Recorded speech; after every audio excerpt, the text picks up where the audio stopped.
Selamat pagi, Pak Rianita. Selamat pagi, Bu. Izin.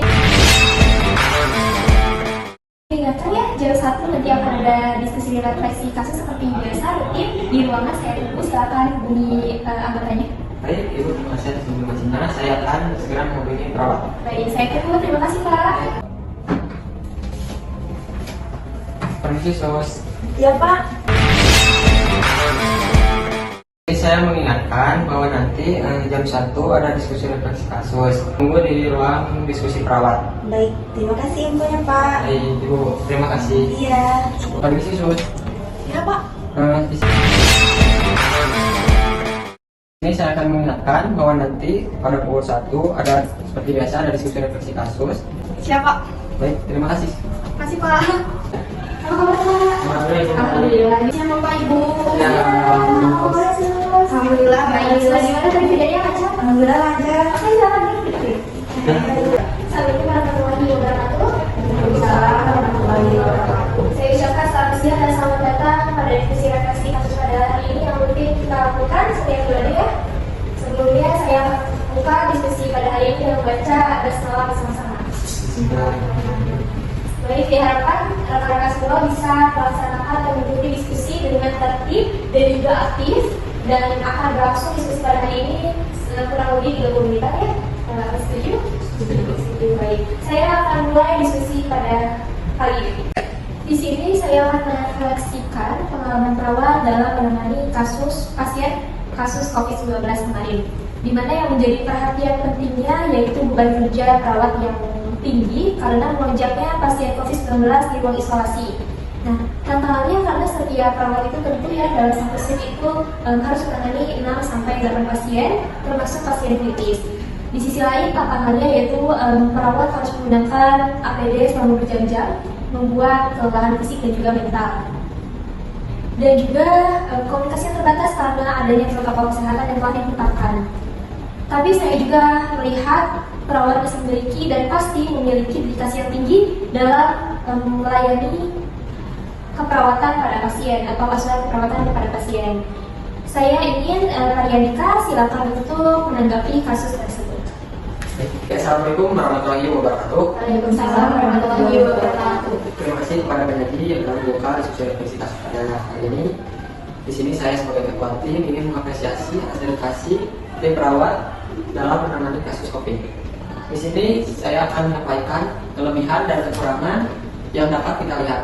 Untuk kelebihannya, yang pertama, perawat telah menunjukkan profesionalisme meskipun di bawah tekanan dan risiko yang tinggi.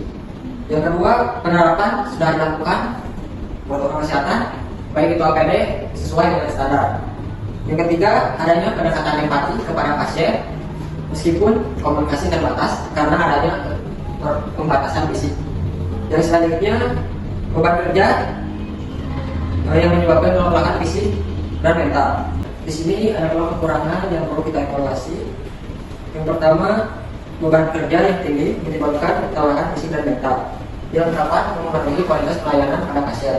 Yang kedua, komunikasi dengan pasien yang terbatas sehingga beberapa pasien merasa kurang mendapatkan perhatian secara emosional.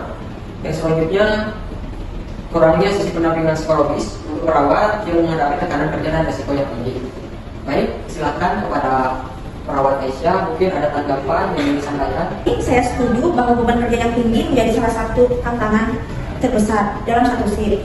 Kami harus menangani banyak pasien dengan kebutuhan yang berbeda, mulai dari keperawatan medis hingga dengan dukungan emosional. Kadang kami merasa sulit memberikan perhatian yang cukup kepada setiap pasien. Namun, selain itu, penggunaan APD juga selama berjam-jam membuat kami cepat lelah. Kadang harus menahan rasa haus, panas, dan tidak nyaman. Hal ini kadang memengaruhi efisien kerja kami, terutama saat menangani pasien kritis. Saya harap penjadwalan shift yang lebih fleksibel mungkin dapat membantu mengurangi rasa lelah kami. Baik, selanjutnya silakan kepada Ibu Nuna jika ada tanggapan atau saran silakan untuk disampaikan. Di sini saya ingin menambahkan pengalaman dari sisi komunikasi. Karena mungkin dari adanya protokol kesehatan, interaksi kami dengan pasien itu sedikit terhambat. Ini membuat beberapa pasien tuh merasa cemas dan merasa kurang diperhatikan, terutama bagi pasien yang dalam kondisi stabil tetapi pasiennya membutuhkan dukungan emosional. Mungkin kita bisa menggunakan alat komunikasi sederhana seperti perangkat telepon atau tablet untuk memberikan rasa nyaman kepada pasiennya. Selain itu, pelatihan komunikasi berbasis empati untuk kami perawat juga mungkin perlu diperkuat.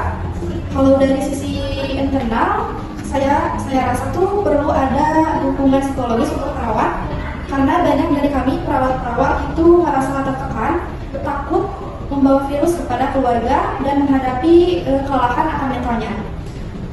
Mungkin juga sesi konseling atau diskusi kelompok ini bisa menjadi langkah yang baik, Pak. Terima kasih Bu Aisyah dan Ibu Ika yang telah menyampaikan tanggapan dan sarannya. Di sini dapat kita lihat ada beberapa poin yang akan kita bahas. Yang pertama yaitu mengusahakan jadwal shift agar perawat tidak terlalu kelelahan saat lonjakan pasien meningkat. Yang selanjutnya yaitu menyediakan alat komunikasi untuk pasien seperti tablet, perangkat lain yang bisa berinteraksi baik pasien dengan keluarga maupun keluarga dan perawat. Selanjutnya yaitu memberikan dukungan psikologis rutin untuk perawat baik melalui konseling individu maupun kelompok. Yang terakhir yaitu mengadakan latihan komunikasi berbasis empati untuk mendukung interaksi dengan pasien yang situasi terbatas. Baik, apakah ada syarat tambahan? Silakan. Saya ingin menambahkan bahwa perlu ada dukungan logistik yang lebih baik, terutama terkait ketersediaan APD berkualitas dan makanan bergizi bagi perawat. Karena hal ini akan membantu kami menjaga kesehatan fisik selama bertugas. Saya setuju. Selain itu, mungkin kita bisa mengoptimalkan penggunaan teknologi medis seperti monitor jarak jauh untuk mengurangi kebutuhan masuk ke ruang isolasi dan menghemat energi serta waktu perawat. Terima kasih atas tanggapannya. Dapat kita rangkum langkah perbaiki yang akan kita bahas. Yang pertama, penjadwalan shift yang lebih fleksibel untuk mengurangi kelelahan. Yang kedua, penyediaan alat komunikasi bagi pasien untuk peningkatan interaksi. Yang ketiga, dukungan psikologis rutin bagi perawat. Yang keempat, pelatihan komunikasi berbasis empati. Yang kelima, dukungan logistik yang lebih baik termasuk APD dan asupan gizi. Yang terakhir yaitu optimalisasi teknologi media untuk efisiensi pelayanan. Peneliti, apakah ada yang ingin ditambahkan? Tidak ada tambahan dari saya karena poin-poinnya sudah sangat komprehensif. Saya berharap langkah-langkah bisa segera diimplementasikan untuk meningkatkan kualitas pelayanan dan juga kesejahteraan perawat. Baik, jika tidak ada tambahan, kita akhiri diskusi pada siang hari ini. Terima kasih atas kontribusi semua tim. Semoga kita bisa terus belajar dan meningkatkan kualitas pelayanan di tengah tantangan pandemi COVID-19 ini. Mungkin itu yang dapat saya sampaikan. Saya kembalikan ke peneliti. Saya ucapkan terima kasih kepada ketua tim dan juga anggotanya yang sudah mempresentasikan atau menanggapi kasus pada hari ini. Semoga menjadi pembelajaran untuk kita agar lebih baik lagi. Saya akan mengapresiasi semuanya. Kita beri tepuk tangan. Saya tutup diskusi hari ini dengan baca hamdalah. Alhamdulillah. Baik, semoga kita bisa ketemu di diskusi refleksi kasus pertemuan berikutnya. Selamat bekerja dan semangat. Sebelum meninggalkan ruangan, kita akan ada sesi foto dulu ya. Silakan, Pak. 1, 2, 3.